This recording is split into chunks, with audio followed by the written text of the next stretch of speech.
పనికై మమ్మును పిలచిన దేవా, మా కొరకై నీ ప్రాణం అర్పించితివి.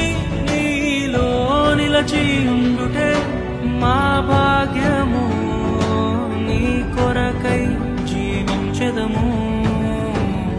సేవకులారా, సువార్తికులారా, యేసయ్య కోరుకు